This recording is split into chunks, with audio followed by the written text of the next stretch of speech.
C'est d'abord une rencontre prévue de longue date. Au moment où on faisait des consultations, quand il est sorti de la prison, on avait programmé les rencontrer, mais il y a eu des contretemps et finalement, on l'a vu.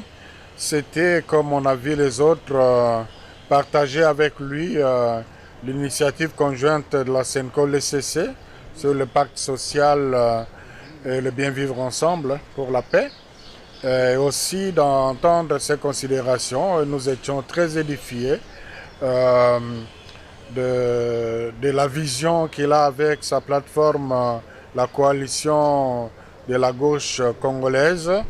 Bref, je peux retenir que nous partageons les mêmes préoccupations, notamment la nécessité d'un dialogue national dans les meilleures conditions pour que les Congolais se retrouvent ensemble, qu'ils repensent la façon de vivre, d'être Congolais et pour le bien de tous. Disons que nous avons eu l'occasion de passer en revue les 3 questions majeures, notamment l'intérêt qu'il y a à avoir ces dialogues dans ces contextes, avec le président Jean-Marc qui a brossé une lecture plus ou moins exhaustive sur les différents enjeux autour de cette crise et qui finalement tombe d'accord avec nous sur le fait que ces dialogues restent la voie royale si nous voulons encore garder ce pays à l'état initial, donc à l'état initial en tant qu'État et nation,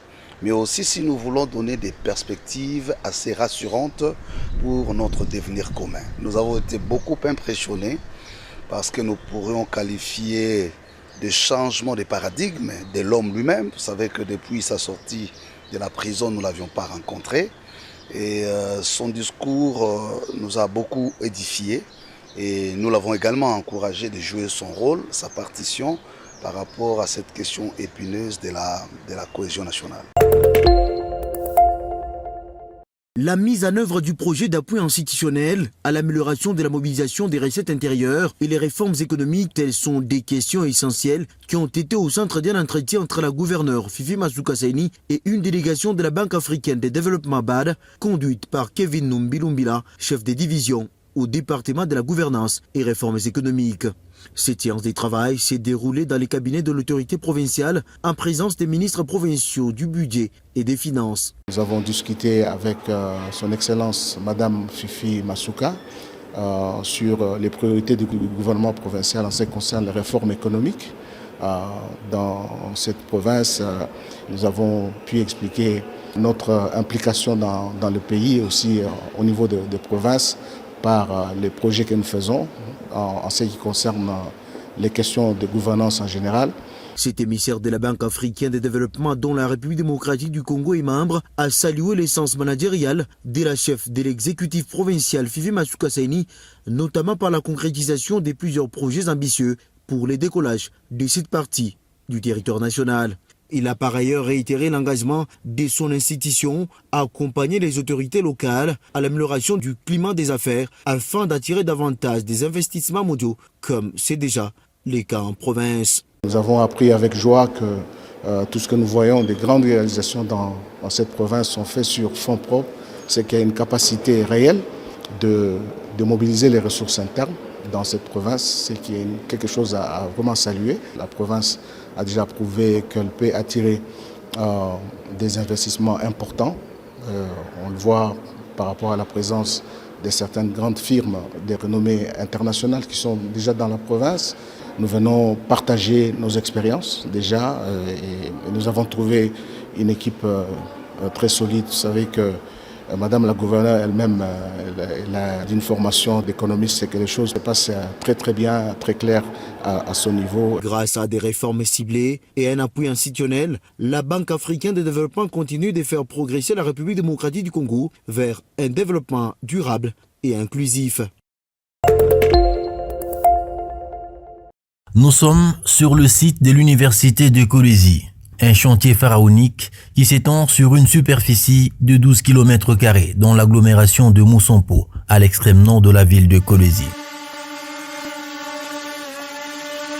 Selon les estimations, elle aura une capacité d'accueil de 4000 étudiants pour 2 vacations, soit une fréquentation journalière de 8000 étudiants pour les cours du matin et du soir. Ce reportage vous plonge au cœur de cet immense ouvrage dont les travaux sont financés sur fonds propres du gouvernement provincial du Lualaba. On découvre dans cette randonnée 5 imposants bâtiments R+1 de plusieurs facultés, soit 20 auditoires en raison de 4 par bâtiment pour une capacité de contenir 200 étudiants par auditoire. Hormis les auditoires, cet alma mater disposera d'un bâtiment administratif R+3, 22 bureaux, des installations sanitaires chacun, un bâtiment R+3 pour 44 laboratoires et salles informatiques et un réfectoire. La nouvelle structure de celle qui sera l'une des meilleures universités du pays efface les traces de son ancienne configuration qui lui a privé le standard des universités modernes du monde. Celle qui sort des terres aura en plus des auditoires et des espaces de divertissement 4 hommes. 2 pour les femmes et 2 pour les hommes, avec chacun la possibilité de recevoir 200 étudiants par homme, soit un total de 800 étudiants qui pourront y être logés. Pour les conseillers en communication de la gouverneure du Lualaba, Josué Muyumba Nyangé, le constat est satisfaisant après avoir palpé du doigt l'évolution des travaux sous les explications de l'ingénieur responsable du chantier. C'est un constat agréable de palper les réalisations du gouvernement Masuka. Un travail fait avec beaucoup d'amour pour ses compatriotes, sous l'inspiration du chef de l'État Félix-Antoine Tshisekedi Tshilombo. Au responsable de la communication de l'unique femme gouvernante de la RDC de renchérir que Marie-Thérèse Masuka Saini entame cette fois-ci un autre processus de matérialiser très rapidement d'autres projets, entre autres cette université qui se compte parmi les réalisations phares du chef de l'État après une série d'inaugurations vécues récemment dans la province. Chaque jour, nous nous étonnons de ce qu'elle manifeste comme action pour l'intérêt de ses administrés, non seulement à Kolwezi, mais dans tous les 5 territoires de la province du Lualaba. Il y a de quoi saluer cette bravoure. Il y a de quoi nous obliger à cesser, à reconnaître nos héros seulement quand ils ne sont plus en vie. La construction de cette université prouve à suffisance la détermination de la gouverneure Marie-Thérèse Masuka Saini d'améliorer les conditions d'études des étudiants de sa province conformément à la vision du président de la République, Félix-Antoine Tshisekedi Tshilombo. Ce mercredi 9 juillet 2025, une vaste opération d'assainissement nocturne a été lancée le long des avenues Kajama, Les Manguiers, Lukala au centre-ville commercial par l'hôtel de ville de Kolwezi au travers sa brigade d'assainissement qui était à pied d'œuvre pour débarrasser les abords de la route, les ordures. Cette action nocturne vise à prévenir l'insalubrité et améliorer la propreté dans les zones particulièrement fréquentées par la population. Pour appuyer cette initiative, le maire de Kolwezi, Maître Jacques Massengo Kindele, a mobilisé un char automobile pour sa brigade afin de faciliter l'évacuation des déchets solides. Les responsables de la brigade d'assainissement a personnellement supervisé les travaux, marquant l'engagement de l'autorité urbaine pour un cadre de vie sain et sécurisé pour ses administrés, en particulier les opérateurs économiques. Maire de la ville wetu Massengo anapenda propriété muvili yake. L'opération se déroule principalement la nuit, tout comme dans la journée, afin d'éviter de perturber la circulation et les activités quotidiennes. Avec une détermination sans faille, les équipes déployées pour cette opération d'enlèvement redoublent d'efforts pour débarrasser les ordures qui obstruent l'environnement. Cette action témoigne de l'engagement du patron de Kolwezi, Maître Jacques Massengo Kindele, de maintenir les caps d'une ville propre et d'assurer la sécurité sanitaire des populations en cette période d'été. La propriété de Kolwezi se résume désormais par cette capacité à gérer les quotidiens avec rigueur, sérieux et de la cohérence. Cette initiative est un acte de responsabilité et d'anticipation face aux défis environnementaux. Ces travaux s'inscrivent dans une dynamique plus large d'amélioration du cadre de vie dans la ville de Kolwezi. Comme cela ne suffisait pas, bien avant l'opération nocturne, d'intenses travaux collectifs ont été effectués dans la journée, comme par exemple à la morgue de Mwangeji et ses environs. Les équipes déployées ont réalisé un travail remarquable de l'assainissement et l'évacuation des ordures avec à leur disposition des poubelles et des équipements complets des travaux collectifs, y compris au cimetière Sapin où on peut apercevoir l'évacuation des immondices et les balayages sur les grandes artères principales, démontrant la volonté manifeste du maire de Kolwezi, Maître Jacques Massengo Kindele, à préserver son environnement contre les ordures. L'opération étant déjà inculquée dans les quotidiens des Kolweziens, la cité Kapata, marché d'Ilungu et d'autres lieux de négoce ont démontré par l'exemple, avec en ligne de mire les responsables de ces lieux de négoce qui saluent l'attention particulière qu'accorde le maire de Kolwezi au défi de salubrité dans sa juridiction. Jacques Massengo ashipendake Les coordonnateurs de la brigade d'assainissement disent étendre cette initiative dans toutes les contrées de la ville de Kolwezi, comme cela relève de l'un des piliers majeurs de la vision innovatrice du premier des Kolweziens.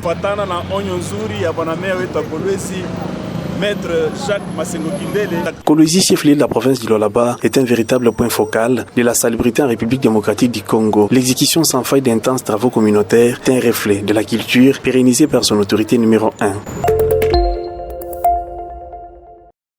Tout a commencé au barreau du Lualaba où les avocats se sont rencontrés pour débuter la célébration du 50e anniversaire du corps des avocats en République démocratique du Congo. En tête, le bâtonnier Laurent Bako, entouré de ses collègues, donne l'égo des activités sportives via le club des marcheurs. C'est que, en ce qui concerne la commission socio-culturelle, jusqu'à date, nous n'avons que l'équipe FC La Balance et l'équipe FC La Lumière. Mais aujourd'hui, nous venons de lancer une autre activité sportive. C'est le club des marcheurs. Ainsi donc, je lance les activités de l'équipe des marcheurs. De l'avenue Kassavubu vers la 6e avenue en passant par la poste de Kolwezi, les avocats ont presque parcouru 4 km jusqu'au rond-point Mwangeji pour chuter sur les lieux devant abriter la conférence. Aujourd'hui, c'est le lancement officiel des clubs de marcheurs. Mais ce qui reste vrai, c'est que nous allons voir comment séquencer justement ces séances-là. Ça peut être une fois chaque mois ou une fois les 2 mois. Ainsi, les avocats vont devoir travailler aussi leur aspect physique. Parce que l'avocat, ce n'est pas simplement le côté intellectuel, mais l'avocat, c'est encore et surtout le côté physique. À la conférence placée sous le thème « Les droits miniers en RDC, défis et enjeux », dans son discours d'ouverture, Laurent Bako, les bâtonniers, a circonscrit le cadre. L'ordonnance loi numéro 79-028 du 28 septembre 1979 portant organisation du barreau, du corps des défenseurs judiciaires et des mandataires de l'État, que nous appelons aujourd'hui la loi organique. 10 juillet 1968, 10 juillet 2025. Il s'agit d'un événement et entré à la mémoire. Et en même temps, que nous voulons pérenniser une culture de remise et reprise entre l'ancienne génération et la nouvelle génération. Un anniversaire, ça s'est fait. Raison pour laquelle nous sommes là aujourd'hui. Mais nous avons notre manière de commémorer. C'est-à-dire, dans une considération mutuelle, un échange et une confraternité, plus qu'une fraternité. Plusieurs autres sous-thèmes ont été développés par les orateurs, en l'occurrence Maître Patrick Bongonda qui a parlé sur le droit minier, octroi, maintien et retrait. Maître Hervé Bia a exposé sur le contrat minier, ammodiation, cession et convention. Et Maître Kevin Shimata s'est attelé sur la sous-traitance dans les secteurs miniers, régulation et un contrat contentieux du droit minier. Après ces exposés, quelques questions ont été posées par les participants avant d'exploiter d'autres points, notamment les réseautages et échanges d'expériences professionnelles organisés en panel. La célébration du 57e anniversaire du barreau de la RDC au Lualaba a connu la participation de plusieurs autorités du secteur, comme le maire de Kolwezi, Maître Jacques Massengo Kindele. Toute fidèle à ses paroles en faveur de l'autonomisation des femmes et du développement économique local, Madame le chef secteur de l'Ufupa, Laetitia Naouezi, a honoré ce mercredi 9 juillet 2025 sa promesse en procédant à la remise officielle des capitaux aux femmes marchandes du nouveau marché construit à Moussokantanda, chef-lieu de l'Ufupa. Cette initiative, qui s'inscrit dans la parfaite démarche politique du gouvernement Masuka Saini, initiée par les premiers citoyens congolais Félix Tshisekedi, est une preuve d'honnêteté et d'amour envers ses administrés. Lors de la cérémonie des remises des capitaux à Moussokantanda, Madame le chef secteur a souligné l'importance de soutenir l'entrepreneuriat féminin. Amen. Amen. Diversité ya chakula. Conseil, mnautoka hapa mnaenda hata Mkolwezi, mnakombola kwa kama bitoyo mandakala ndenya musoko. Donc soko ekwetu mouvementer yende kavumu soko ya ba Moussokantanda. Jomana kimi na kunya mnasema hii kiloko mbele ni bachie ba mama Les bénéficiaires, visiblement émus et reconnaissants, ont exprimé leur gratitude envers la patronne de Lufupa, Laetitia Nawezi, et ses collaborateurs. Chacune a reçu un montant qui lui permettra d'acheter des stocks, d'améliorer ses installations ou d'élargir son activité, assurant ainsi une meilleure stabilité financière. Mama de secteur kwa hiya netufanyishia ni kuna droit na ordre ya kutafutia tamu mungini tekala monsoko mina ujisha nasaidia bale ba orphelin na mi veuve itanisaidia. Nashukuru mbele ya Mungu na mama de secteur na bale kunatumika nabo muendeleshe kazi mbele.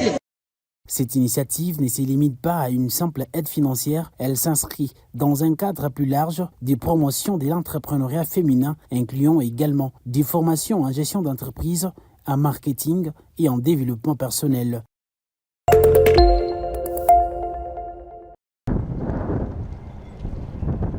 Chez Comus SAS, chaque mois est une nouvelle occasion de récompenser l'excellence. Dans l'enceinte de l'entreprise, les meilleurs agents ont été mis à l'honneur à travers le prix Étoile d'excellence du mois de mai.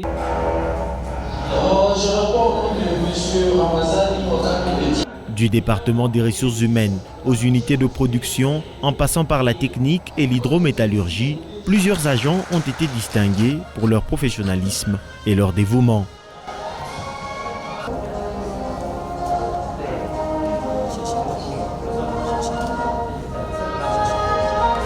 Le directeur général de Comus a salué les efforts de ces 39 étoiles du mois de mai et a encouragé l'ensemble des agents à poursuivre sur la voie de l'excellence.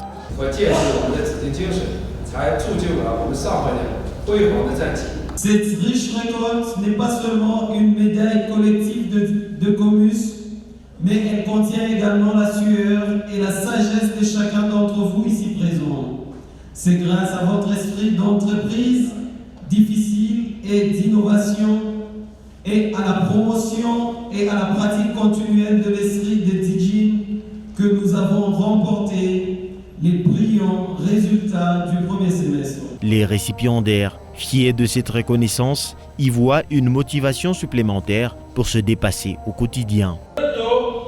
L'entreprise a investi à nous à travers des formations solides et ciblées. Je tiens à remercier mes chefs de laboratoire, en particulier M. Cornet, pour cette reconnaissance qui témoigne non seulement de mon engagement personnel, mais aussi d'une collaboration, de l'esprit d'équipe que nous faisons tous preuve. Qui seront les prochains agents étoilés de Comus SAS? Rendez-vous le mois prochain. La cérémonie tenue à la cité UCK dans la commune de Manika a vu la distribution d'un important lot de matériel d'assainissement, notamment de poubelles, brouettes, bêches, tenues de travail, ainsi que 500 litres de carburant. À cela s'ajoute un poulailler déjà opérationnel ainsi qu'un cheptel de chèvres géré par le membre de la communauté locale. Prenant la parole au nom du directeur général, Héritier Nzadi, directeur des affaires sociales et du développement communautaire de Roche Mining Projet Msonoy, a encouragé les bénéficiaires à faire bon usage de ces dotations. Au nom du directeur général de l'entreprise Roche Mining, qui nous a délégué dans le cadre de l'exécution du cahier des charges sociales, signé avec vous. Et pour cette année, pour tout ce qui est projet inscrit, je crois bien que nous avions commencé par la formation qui a eu lieu il y a un mois passé. Et nous sommes passés à l'exécution d'un projet inscrit pour cette année 2025. Touchés par cette action concrète et par le respect des engagements pris, les communautés locales ont exprimé leur gratitude envers Roche Mining pour son implication dans les développements communautaires. Nous disons vraiment merci à l'entreprise Roche. Tellement l'entreprise Roche a tout surprendre. Namuna ile eko nafanya ma réalisation ya makaye de charge. Au nom de la communauté UCK, nous disons grandement merci à l'entreprise Roche Mining Après Manika, la délégation s'est rendue au quartier Biachara dans la commune de Dilala où la même opération des remises a été effectuée, toujours dans le cadre du même programme. Nous disons merci à l'entreprise Ruach Mining d'avoir répondu à notre demande. Nous avions demandé du matériel pour aider un peu le gouvernement à faire les salons ensemble avec les jeunes de mon quartier. Et aujourd'hui, Ruach Mining vient de nous donner ça. Nous disons merci vraiment d'avoir exécuté les cahiers de charges que nous avons signés avec eux. Ruach Mining, entreprise spécialisée dans l'exploitation industrielle du cuivre et du cobalt, confirme ainsi son engagement à contribuer au développement des communautés locales impactées par ses activités dans une logique de partenariat durable et responsable. Ce sont des fissures qui apparaissent au mur et sur les sols des maisons dans la cellule Bel Air 2 à Kolwezi. Selon les témoignages recueillis, cette situation serait la résultante des minages. Mine souterraine ni tuko na monsieur Ruach Mining na Kamoto. Nous avons Ruach Mining et KCC, mais KCC est loin de nous. C'est avec l'avènement de Ruach Mining qu'on a connu ça. On a trouvé des gars inafanyika. On sentit sentiment moya hivi. Nous dormons avec la peur au ventre. Il y a beaucoup de tremblements et les fissures s'accroissent du jour au lendemain. Entourée des deux entreprises minières, la population reste dans un tourment pour trouver avec exactitude les vrais auteurs de cette situation. Il faut que les spécialistes interviennent, que les responsabilités soient établies, qu'on sache si c'est Ruachi ou KCC.